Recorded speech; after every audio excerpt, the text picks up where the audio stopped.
Saudara-saudari terkasih, kita mau melanjutkan permenungan kita tentang manusia, siapakah dia. Kita jelajahi dari agama-agama.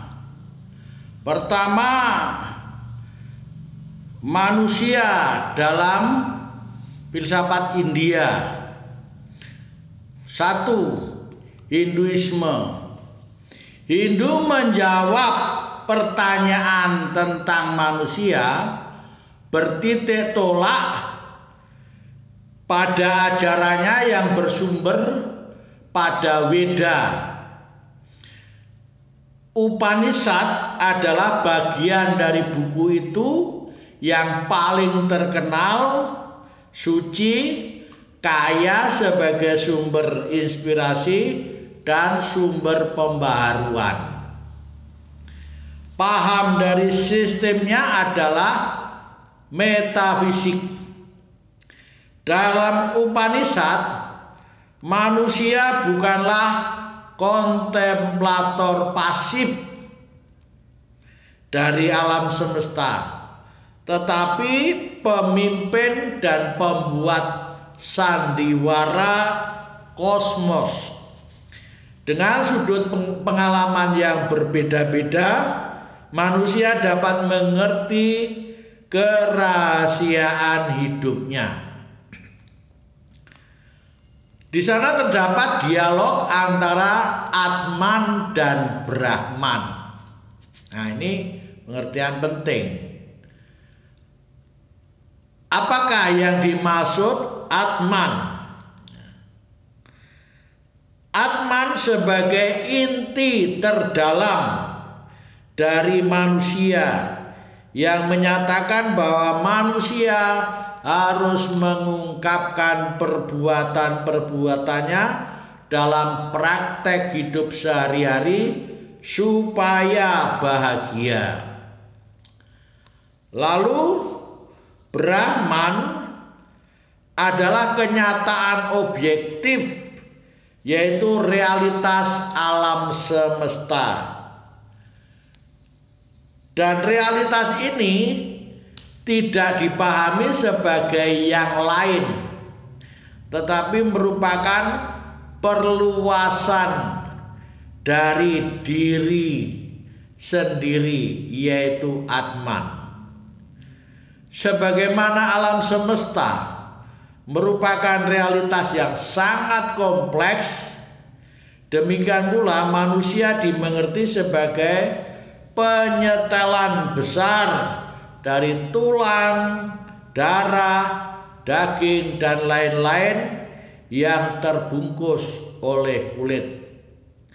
Jadi, Brahman dimengerti sebagai makrokosmos, sedangkan Atman dimengerti sebagai mikrokosmos. Brahman adalah zat asali yang juga merupakan prinsip dari semua dewa sekaligus jiwa dunia. Nah, dalam bahasa Jawanya kita mengenal ada jagat cilik dan jagat gede, mikrokosmos dan makrokosmos.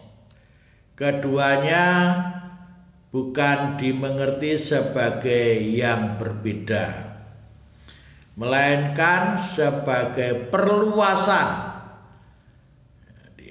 Brahman perluasan dari Atman. Manusia harus mendekat pada Brahman dengan cara mengejar kesatuan dalam batin, yang untuk itu perlu mencari kesatuan dari diri sendiri dalam jiwa atau Atman. Mungkin kalau kita mengingat kembali ungkapan bahasa Jawa, manunggaling kawula kalawan Gusti. Tetapi moral tertinggi bukan hanya melakukan perintah-perintah melulu, melainkan keharmonisan. Itulah moral yang unggul manusia yang dimengerti dalam kitab Weda. Moral itu dilaksanakan dengan mengetahui Brahman, pergi melalui dasar-dasar material atau panca inderanya secara fisik, sehingga menimbulkan diri tertinggi itu sebagai tujuan hidup. Konkretnya sarana yang dipakai adalah askese terhadap dunia luar supaya perhatian lepas dari dunia fana. Tujuan terakhir hidup adalah melepaskan diri dari lingkaran setan hidup dan kematian yang kita kenal sebagai istilah reinkarnasi, yaitu dengan menghilangkan sifat individualitasnya untuk dapat bersatu dengan Brahman sebagai misteri dalam hidup manusia. Brahman dimengerti sebagai sumber dasar dan arti hidup manusia. Ia adalah tidak dapat mati dan the all bagi manusia. Berapa lama muncul berbagai bid'ah seperti Jainisme dan Buddhisme. Ini akan kita bahas nanti sesudah selesai membahas Hinduisme. Lalu juga muncul beberapa sekolah yang penting. Sekolah-sekolah filsafat yang kontra reformasi itu adalah asesika, filsafat yang mendiskusikan kategori substansi psikis, aksi, relasi, dan yang lain dengan maksud dengan cara itu untuk menemukan kebahagiaan manusia yang terakhir. Dua, Nyaya, sekolah logika India. Tentu bukanlah diskusi tentang logika murni, melainkan arti dan tujuan hidup manusia dalam dan taraf pemikiran logis. Jadi logika tentang pemikiran logis tetapi mengenai hidup manusia. Tiga, Samkhya atau psikologi yang menekankan untuk pembahasan roh manusia.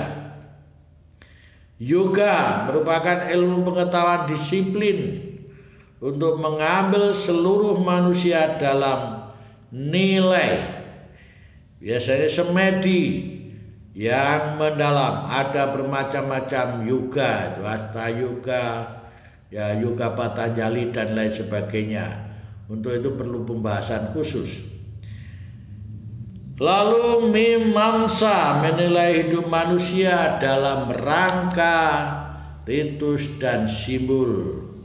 Dan yang terakhir adalah Vedanta, merupakan diskusi tentang eksistensi, kebenaran, dan pusat kesadaran manusia. Itulah secara ringkas tentang manusia dalam Weda, tetapi dengan sekolah-sekolahnya yang bermacam ragam. Nah, kita melangkah pada yang kedua.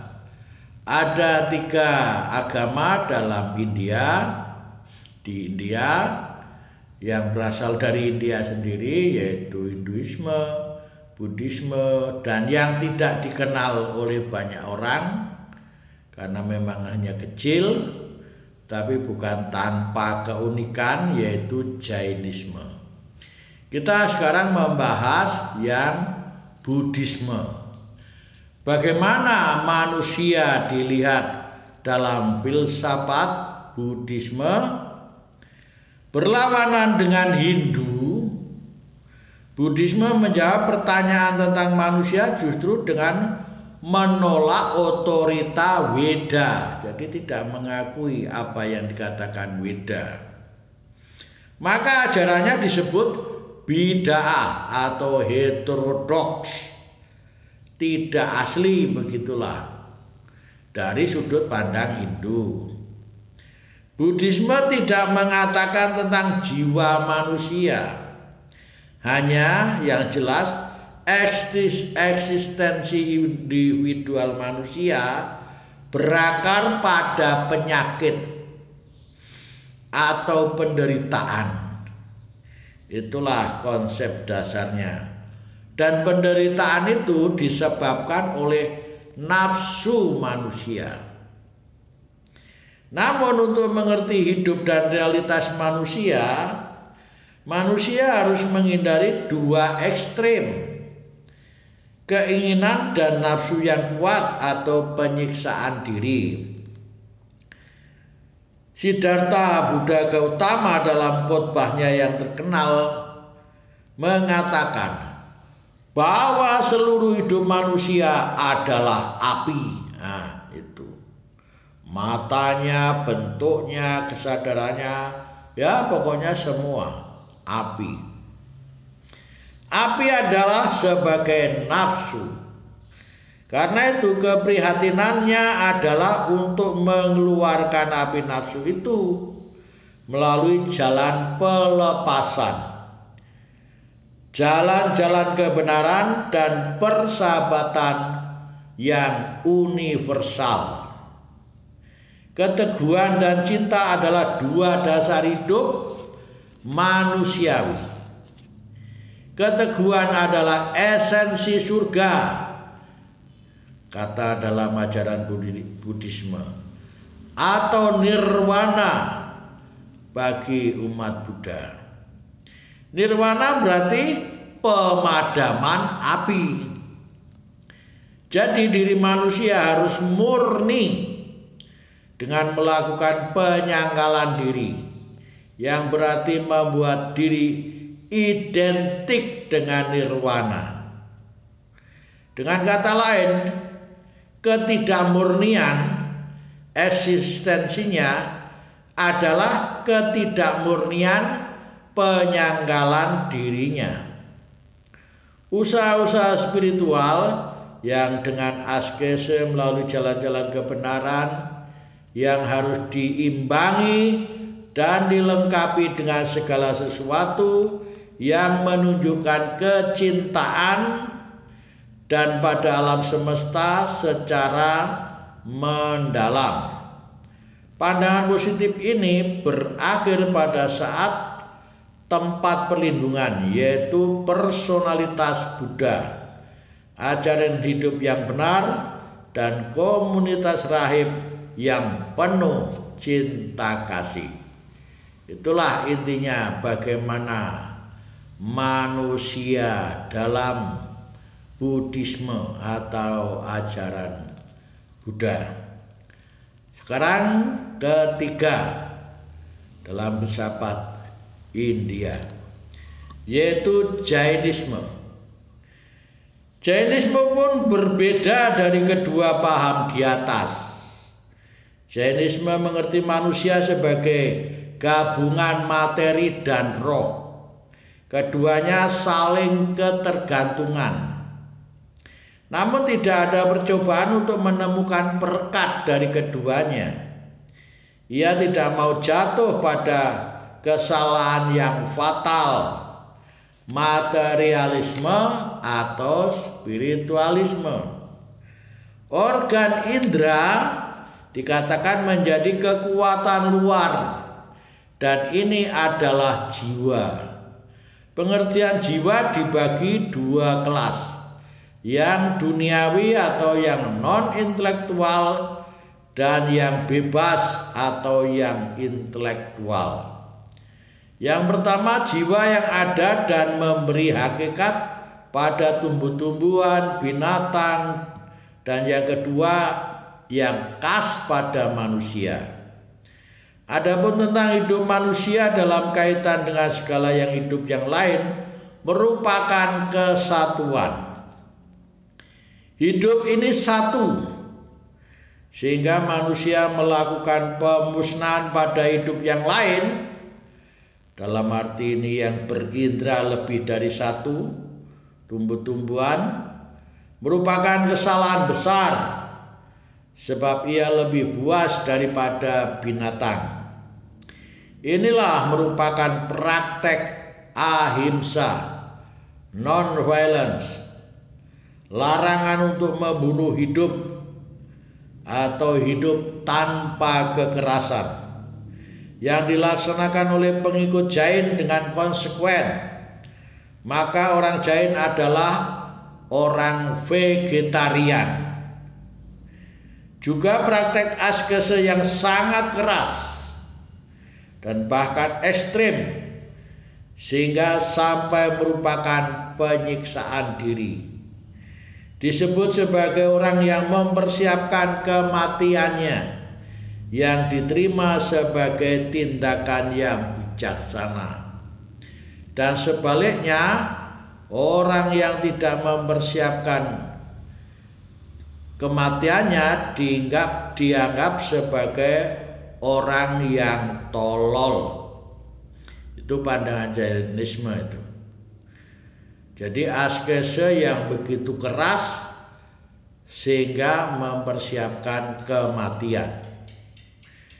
Saking ekstrimnya, maka orang Jain itu juga mempunyai rumah sakit sendiri. Karena itu manusia ideal Jain adalah menjadi manusia penakluk atau pemenang atas maut, seperti yang diajarkan dan dilakukan sendiri oleh gurunya Mahavira. Begitulah sekilas manusia dalam agama-agama di India, atau dalam filsafat Hinduisme, Buddhisme, dan Jainisme. Kita melangkah ke berikutnya, yaitu manusia dalam filsafat Cina. Ya, sebetulnya tidak hanya 4 saja, tapi ya kita hanya mau lihat 4 ajaran. Yang pertama adalah Konfusianisme. Filsafat Konfusianisme atau Konghucu secara keseluruhan filsafatnya bersifat antropomorfis. Artinya manusia yang menjadi pusat perhatiannya. Namun cara pembahasannya tidak secara konkret, darah dan daging, pikiran, emosi, dan sebagainya. Manusia dimengerti secara abstrak ideal dari kehidupan manusiawi yang membentuk norma dan model kehidupan yang benar. Ini dikaitkan sedemikian rupa sehingga ada kaitan yang erat dengan alam. Konfusianisme mengajarkan tahu sebagai prinsip utama kenyataan. Artinya manusia sendirilah yang merupakan tahu yang luhur dan mulia kalau ia hidupnya baik. Jadi hukum moral yang secara operatif oleh dirinya sendiri adalah the way, tahu. Tetapi yang paling penting adalah prinsip yen, yaitu pri kemanusiaan. Manusia yen adalah manusia sempurna, bebas dari kuasa jahat, dan menjadi superior yang bermoral tinggi. Manusia super mengikuti hal-hal yang benar sebagai standar. Manusia super berpendapat bahwa hal-hal kebenaran sebagai substansi setiap hal. Dan manusia mempraktikkan itu sebagai prinsip kesusilaan. Ia meneruskan itu sebagai sikap rendah hati, serta mengembangkannya sampai pada kepenuhan iman.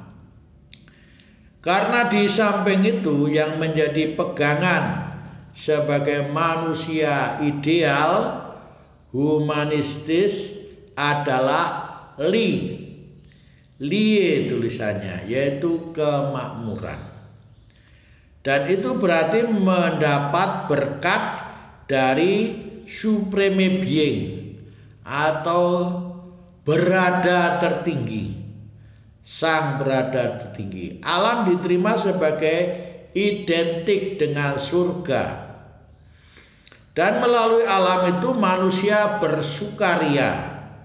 Dan sebagaimana alam untuk manusia, demikian juga surga untuk manusia. Keharmonisan adalah tekanan yang sangat penting antara manusia dengan alam, dengan sesama, dan dengan surga. Jalan untuk segala sesuatu adalah tenang dan normal. Sangat terkenal ucapan bahwa langit adalah Bapakku, bumi adalah ibuku, tumbuh-tumbuhan dan binatang adalah sahabat-sahabatku, dan semua manusia adalah saudara-saudariku. Itulah tekanan keharmonisan dari ajaran tentang manusia oleh Konfusianisme. Nah, kita lanjutkan yang kedua, Mencius. Mencius mengajarkan bahwa manusia pada hakikatnya baik. Hanya karena penyalahgunaan lalu manusia kehilangan kebaikan yang orisinil. Maka untuk menjadi manusia baik, ia harus mengikuti perasaan naturalnya. Setiap orang memiliki, yaitu dengan apa yang ditunjuk sebagai istilah komiseratif. Itu perasaan natural yang ada pada manusia. Kalau kita mengenalnya ya istilah hati nurani lah. Diartikan di sini sebagai rasa bersalah, rasa benar salah, baik buruk, indah jelek, sopan tidak sopan, dan sebagainya. Kebajikan-kebajikan tidak tampak dalam lahir, melainkan dalam batin atau kodrat manusia itu sendiri. Hanya manusia tidak menyatakan bahwa ia ada di dalamnya. Maka manusia harus mencari dalam dirinya sendiri agar manusia dapat menemukannya. Mencius juga mengajarkan keseimbangan antara individu dan masyarakat. Yang ketiga, Taoisme. Kedua ajaran di atas mendapat perlawanan dari Tao atau Zu. Taoisme melawan Konfusianisme dengan mengatakan bahwa bukan jalan manusia, melainkan jalan alamlah yang merupakan Tao. Hukum perubahan yang terdapat dalam alam itu yang menjadi pegangan manusia. Kesatuan dengan Tao harus diperoleh dengan menjauhkan segala kegiatan atau tidak mengerjakan segala sesuatu dengan sengaja, non-action, sebagaimana bayi yang menjadi idam-idaman pemilik kebajikan. Hal tersebut berarti untuk memperoleh daya kekuatan gaib. Untuk itu perlu hidup saleh, penuh pantangan, dan mengatur pernapasan sesuai dengan yang diajarkan oleh sang guru Lao Tse. Nah, singkat saja, dan ini yang keempat juga sangat singkat, Kita tidak berlama-lama karena pembahasan kita masih banyak. 4. Yunsu melawan Mencius dengan mengatakan bahwa manusia dari kodratnya itu jelek. Karena itu sangat ditekankan pentingnya pendidikan. Itulah Yunsu.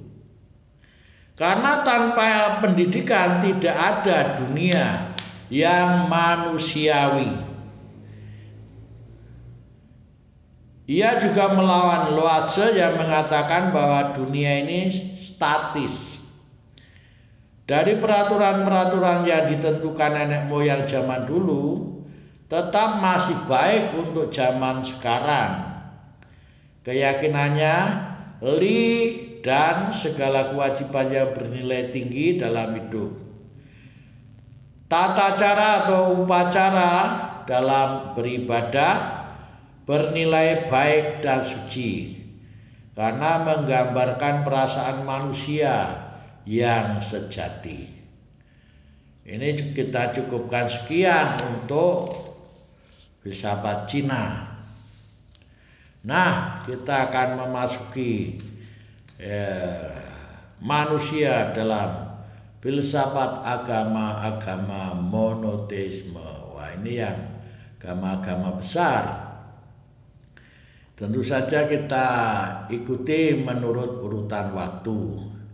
Yang pertama adalah filsafat Yudaisme, yaitu agama Yahudi. Pusat pemikiran Yahudi tidak tinggal dalam kemanusiaan abstrak seperti yang kita lihat pada filsafat India maupun juga filsafat Cina, tetapi konkret dalam wujud darah dan daging. Manusia dikatakan mempunyai 3 dimensi. Dalam komunikasi dengan benda-benda umum, manusia adalah daging. Dalam eksistensinya, ia adalah napas jiwa. Dan dalam komunikasi dengan Allah, ia adalah roh. Selanjutnya, manusia merupakan suatu kombinasi pertentangan-pertentangan dari kenyataan dirinya. Ia dikatakan di satu pihak sebagai debu atau abu, tapi di lain pihak diciptakan hanya sedikit di bawah dari malaikat. Dalam kemuliaannya ia tertutup dalam Allah, tetapi dalam kesuciannya ia harus menyatakan jarak yang tak terbatas dengan Tuhan atau dengan Allah. Nabi Hosea menekankan kemahabesaran cinta Allah. Deuteronomium menekankan cinta manusia kepadanya. Sementara kitab Mazmur atau Zabur kombinasi dari keduanya. Orang Ibrani lebih memberi tekanan pada individu dalam kesatuan, dalam arti kelakuan seseorang atau sedikit individu dapat menimpa seluruh alam sebagai kesatuan konkret. Untuk menghindari itu, manusia harus taat pada kewajiban hukum manusia dan hukum Allah. Relasi aku engkau menjadi pokok khusus filsafatnya. Manusia individu itu unik dan tidak boleh dimengerti sebagai partisipasi dengan yang lain atau alter ego. Sesama dihayati sebagai seruan etis yang terhadapnya kebebasan terikat dan yang mempunyai arti dan nilai. Sesama harus diakui sebagai tuan. Perhubungan sebagai perjanjian dan aku harus mengorbankan diri dengan tidak mengharapkan apa-apa. Nah, ini pemahaman dari filsafat Yahudi.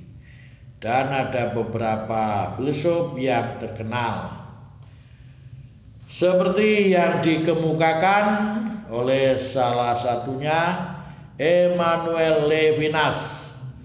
Aku adalah sebagai anugerah Allah, sebagai abstraksi murni dari penggerak yang tidak digerakkan. Itulah Allah atau Yahweh. Juga aku berhubungan dengan engkau dalam huruf besar, yaitu Yahweh adalah model untuk manusia dalam persahabatan dengan yang lain. Kepada engkau Yahweh, manusia harus taat dan melaksanakan perintah. Ketaatan penuh iman pada hukum-hukum dan kepercayaan terhadap perjanjian Yahweh adalah jawaban manusia terhadap cinta kasih Allah. Yahweh atau Allah memberi balasan dengan pembebasan dari penderitaan. Kita lanjutkan dengan filsafat Kristiani. Bagaimana pandangan manusia dalam Kristianisme? Untuk itu kita harus menyeleksi lebih dahulu zaman dan tokohnya. Filsafat Kristen dibagi dalam dua zaman. Patristik atau para bapak gereja dengan tokoh terbesar Agustinus, dan zaman skolastik dengan filosof terbesar Thomas Aquinas. Saya kemukakan pada kesempatan ini hanya kedua tokoh tersebut, karena masih banyak tokoh-tokoh dalam dua zaman itu. Menurut pendapatnya, manusia adalah substansi, suatu ada yang berada di dalam dirinya sendiri. Ada yang berada di dalam dirinya sendiri. Ya, silakan menangkap dengan baik. Ia adalah subjek yang berotonomi. Nah, itu sebagai terang dalam kesadaran diri sendiri dan melihat diri sebagai ada yang terbatas, subjek kausal yang tergantung. Prinsip hidup atau jiwa manusia sebagai yang unik, yang berbeda dari binatang, dan jarak atau kekhususannya terutama ini yang menonjol adalah rasionalitasnya atau kemampuan akal budinya. Itu yang paling menonjol, tapi hal-hal lain sudah kita lihat di bagian yang sebelumnya. Di samping itu, bakat dan kodratnya yang mampu mengingat, mencintai, dan yang umum untuk manusia. Kecerdasan merupakan kodrat budi yang mempunyai keinginan dalam cakrawala yang sangat luas, mengatasi ruang dan waktu atau yang tak terbatas. Tendensi yang tak terbatas itu akan menjadi sia-sia. Masa iya sih ada tendensi atau kecenderungan yang tak terbatas itu lalu hanya kosong? Terkecuali kalau di sana sungguh-sungguh nyata sesuatu yang objek yang tak terbatas pula untuknya, yaitu pasti ada yang tidak terbatas. Maka tendensi yang tak terbatas ini dalam dirinya sendiri adalah suatu petunjuk kepada Allah. Kecenderungan terhadap eksistensi yang tak terbatas ini yang tidak ada habis-habisnya adalah juga suatu tanda bahwa ada dimensi spiritual di dalam diri manusia yang tidak berisi atau berlaku prinsip perubahan dan yang disiapkan oleh pencipta untuk tidak dapat mati. Dalam dimensi moral, Thomas mendasarkan diri pada keinginan manusia untuk bahagia secara sempurna, dan yang melahirkan teologi alam tentang manusia dan yang secara tidak langsung adalah suatu hukum alam. Tetapi bagaimanapun moralitas manusia harus memuat dan menyelaraskan diri dengan pandangan iman Kristiani, dan bahwa dasar terakhir moralitas adalah ya kehendak Allah sendiri. Itu harus menyesuaikan kehendak manusia dengan kehendak Allah. Thomas mengoreksi pandangan anti-intelektualisme dengan suatu teori personalisme. Artinya begini, secara dasariah seluruh konsep manusia dalam filsafat Kristiani mempunyai dua dasar. Personalisme, pandangan positif dari Wahyu Ibrani, dan rasionalisme naturalisme dari pemikiran Yunani. Keduanya memiliki konsep bahwa manusia seperti kosmos, suatu yang bersifat teologal atau yang bertujuan menuntut ketentuan akal rasional. Perbedaannya dalam pandangan Yahudi, Kristen manusia dilihat sebagai anggota yang secara ilahi mewarnai sejarah. Sedangkan dalam pandangan Yunani, manusia hanya merupakan sejarah secara biasa saja, propan, tidak ada campur tangan Allah, tidak ada rencana ilahi.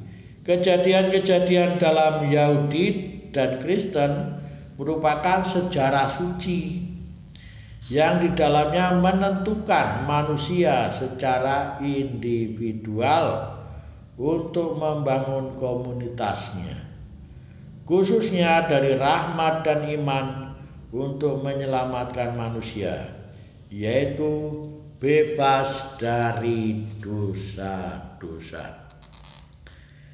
Hal tersebut telah memberikan gambaran keharmonisan antara kosmos atau jagat alam dan eksistensi ilahi dalam kesatuan antara sejarah sekular dan sakral, antara kodrat dan rahmat, antara iman dan akal, dan antara dunia Kristen dan kafir. Untuk itu juga kesatuan ideal manusia Kristen adalah dengan Allah bagi manusia kafir pun disebutkan dalam Kristus yang adalah semua dalam segala sesuatu. Jadi dalam pandangan Kristen, manusia tidak ada yang dikecualikan. Allah mencintai semua manusia. Ya, kita mau lanjut, dan ini poin terakhir, yaitu filsafat Islamisme. Jawaban tentang manusia dalam filsafat Islam sering membingungkan. Saya sendiri kalau mau mengambil intisari atau mau melihat filsafat Islam, Ya mau bagaimana, karena ada ya perselisihan. Kita lihat. Karena sering timbul pertanyaan, filsafatnya apakah termasuk timur atau barat? Sebab banyak konsep yang serupa dengan timur. Timur dimaksud adalah ya filsafat Cina dan India. Dan banyak konsep yang serupa dengan filsafat barat. Semula ontologi Yunani berpengaruh pada filsuf seperti Ibnu Sina, sehingga konsep tentang person tidak begitu menonjol dan arah baru pada M.A. Lababi. Hal itu menjadi pusat pemikiran.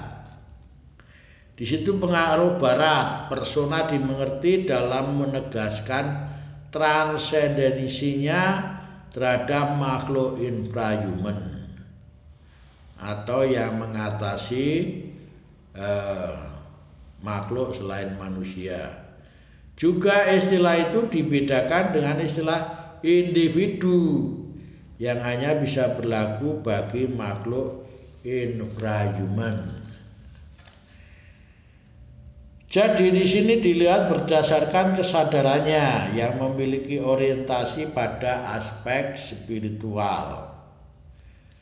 Juga konsep tentang eksistensi masuk dalam filsafatnya. Dengan itu mau diterangkan bahwa keberadaan manusia secara khas berbeda dari yang lain. Manusia lepas dari isolasi dan keluar dari dirinya sendiri menuju kepada yang lain dan mengakui yang lain. Manusia bersatu dengan dunia atau mendunia, sehingga tanpa dunia manusia tanpa arti apa-apa. Di samping itu dalam filsafatnya terjadi pertikaian. Nah ini antara sistem metafisika dengan filsafat agama. Jalan tengah yang diperoleh menerangkan manusia demikian. Manusia adalah roh dan badan. Masing-masing adalah substansi atau unsur asal sesuatu ada dan sebagai substansi alami. Masing-masing tidak tergantung pada substansi yang pada substansi lain, dan itu diciptakan oleh Sang Khalik, yaitu Tuhan. Prosesnya terjadi dalam rahim secara alamiah. Menjadi manusia tidak dibedakan dengan hewan. Tuhan mengembuskan roh ciptaannya dan menjadikan hakikat manusia. Dengan ini mau mengatakan secara tidak langsung bahwa badan manusia dari Tuhan. Pembentukan badan melalui hukum yang telah digariskan oleh Tuhan. Istilah lain sunatullah, yaitu Dia, Tuhan, melalui modus atau cara menciptakan modus lain. Tentang kehendak manusia, aliran Mu'tazilah mengatakan bebas. Sebab bila tidak, mustahil menyusun suatu etika. Dan Mu'tazilah memang penyusun etika Islami.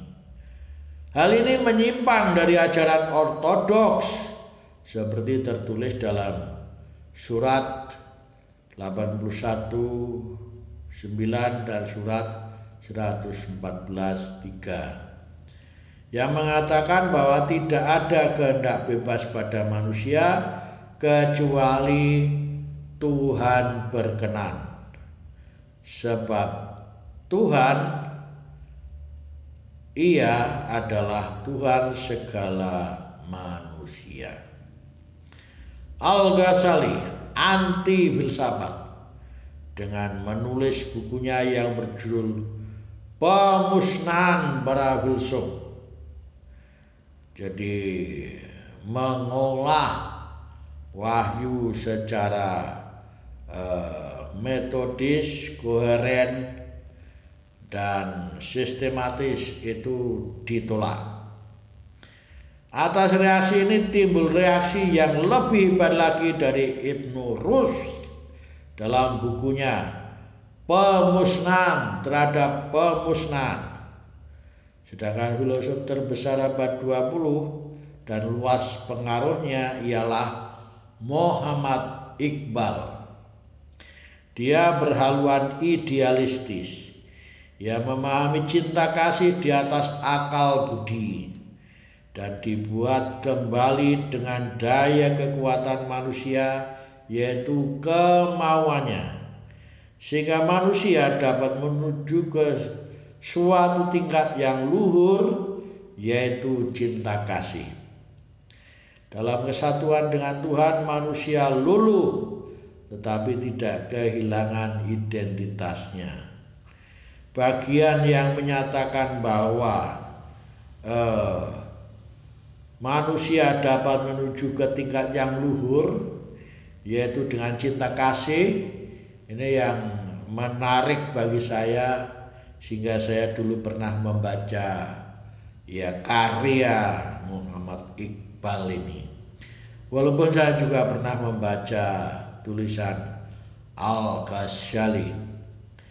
Demikian sekilas gambaran tentang manusia dalam agama-agama monoteisme. Tentu masih harus didalami. Ini hanya sekilas pandang. Sejauh saya bisa merenungkan dengan menangkap apa yang menjadi inti-intinya atau poin-poin penting. Tentu saja sangat subjektif.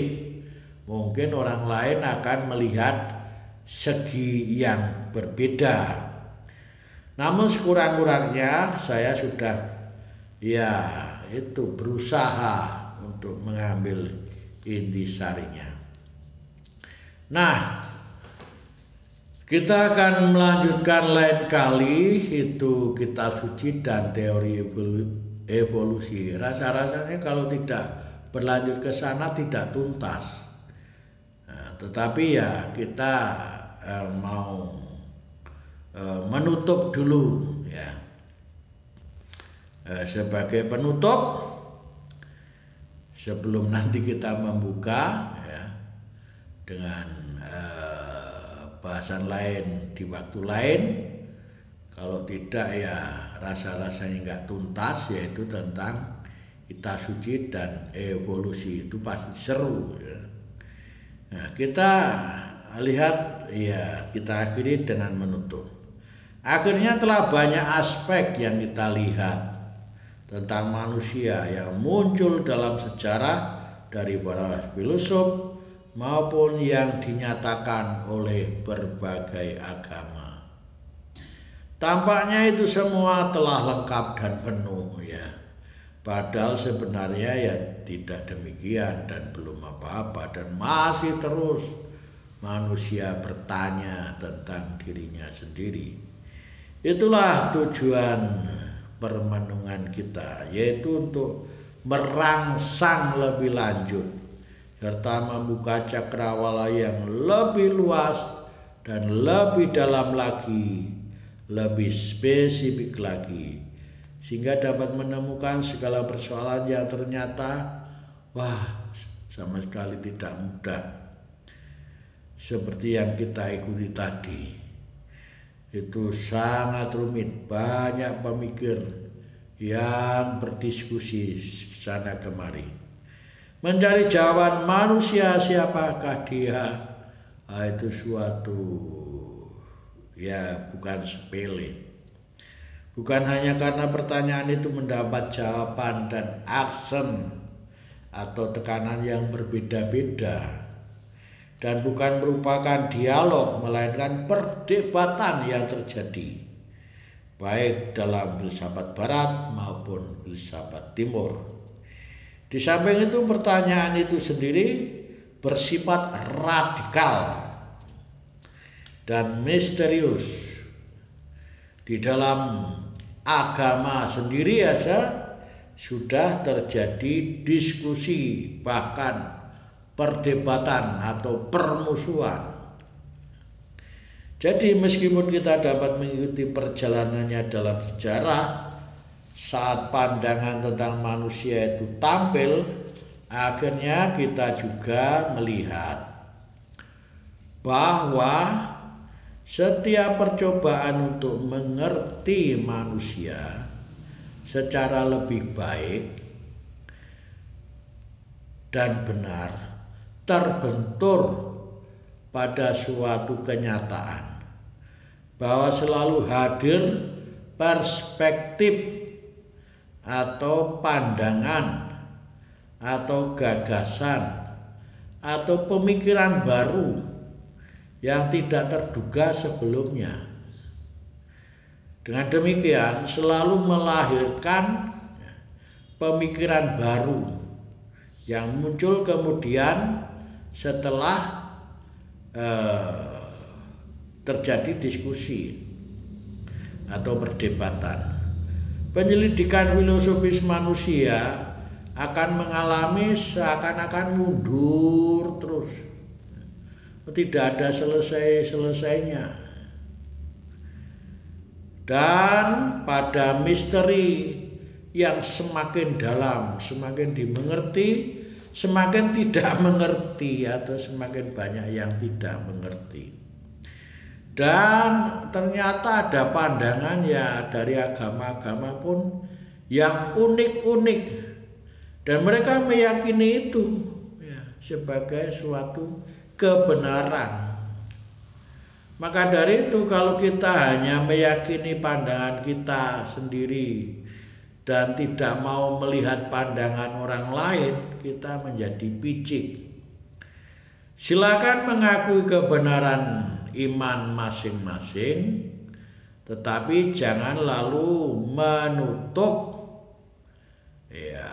diri dari pandangan-pandangan orang lain. Passing over lah itu. Jadi kita menjelajah pendapat sana, pendapat sini tentang manusia. Kenyataannya malah mengasihkan. Ternyata ada yang unik ya, yang tidak kita duga gitu. Seperti misalnya ya di India itu ada ajaran Jainisme. Wah, itu ahimsa, non-violence, ya orang itu tidak makan daging, sehingga vegetarian sangat radikal. Dan memakan daging itu sebagai dosa. Untuk pengertian kita ini, dosa ini kosakata agama-agama besar, agama-agama ya Yahudi, Kristen dan Islam. Bagi mereka ya tidak ada kosakata itu, bahwa untuk itu adalah suatu perbuatan jahat. Nah, jadi membunuh kehidupan itu dosa, itu bagi Jainisme. Saya juga terkejut ketika mempelajari itu ya. Maka saya dalami juga, saya juga buat buku untuk itu. Nah, penyelidikan filosofis ya oleh karena itu harus meninggalkan suatu harapan untuk dapat memecahkan persoalan sekali untuk selama-lamanya. Semua pertanyaan yang menyangkut manusia tidak pernah selesai. Bahkan suatu yang merupakan lahan untuk penjelajahan yang terus-menerus seiring dengan adanya pemikiran-pemikiran baru atau bahkan penemuan-penemuan baru. Misalnya ya tentang cloning, tentang teori evolusi dan sebagainya. Dan akhirnya kita hanya dapat mengatakan mengikuti apa yang pernah dikatakan di muka. He is always more to know. Ya. Ia akan selalu lebih untuk mengetahui dan mengetahui. Dan untuk itu adalah sesuatu yang mengasihkan. Karena memahami diri manusia sendiri yang dikatakan di saat awal sebagai misteri bagi dirinya sendiri yang menakutkan sekaligus menarik sehingga orang selalu ingin tahu dan ingin tahu. Nah, karena itu untuk selanjutnya kita akan memasuki suatu bahan, yaitu teori evolusi, kitab suci dan filsafat. Ya. Nah, bagaimana penemuan dari teori evolusi itu dan bagaimana reaksinya? Tentu saja yang membuat geger. Masa manusia itu dikatakan berasal dari monyet? Ya. Itu tentu saja menggemparkan waktu itu pada saat teori itu baru muncul, ya karena lalu bertentangan dengan apa yang dirumuskan dalam agama-agama, ya agama apapun. Lalu bagaimana ya kitab suci disandingkan dengan teori evolusi, dan bagaimana para filsuf itu berbicara tentangnya? Tentu saja para filsuf tidak akan tinggal diam, walaupun dari segi empiris itu bukan kewenangan filsafat, tetapi bahwa dari segi hakikatnya bagaimana bisa terjadi perubahan dari materi lalu menjadi roh, ya, itu suatu lompatan, ya suatu yang sangat radikal, sangat lain. Karena bukan saja itu perubahan dari monyet, bahkan dari sel purba dunia ini berasal, ya. Sehingga perkembangannya itu dari waktu ke waktu, sehingga dikatakan teori evolusi, bukan revolusi. Revolusi adalah perubahan yang sangat cepat, tapi kalau evolusi sangat lambat, yang katanya ya miliaran tahun membutuhkan waktu untuk sampai dari sel purba menjadi ya sel yang sangat kompleks, dan puncaknya adalah dalam diri manusia, sehingga dunia pun merupakan ya perkembangan atau taraf yang sangat lama, dari ratusan atau bahkan miliaran tahun atau ribuan tahun, ya. Nah, karena itu sangat menarik untuk melihat hal itu. Nah, kita akan bahas nantinya, yaitu teori evolusi manusia dari monyet, tanda tanya. Lalu pendekatannya, ya, ada penemuan-penemuan, ya. Lalu teori evolusi dan penciptaan manusia dalam kitab suci, suatu problematika, ya suatu ketegangan yang terjadi. Nah, bagaimana terjadinya jagat raya, dan bagaimana terjadinya jagat raya di dalam kitab suci. Nah, yang benar itu lalu timbul pertanyaan, yang benar itu buku ilmu atau buku iman? Banyak ya para ilmuwan empiris yang percaya dengan teori itu lalu menjadi ateis.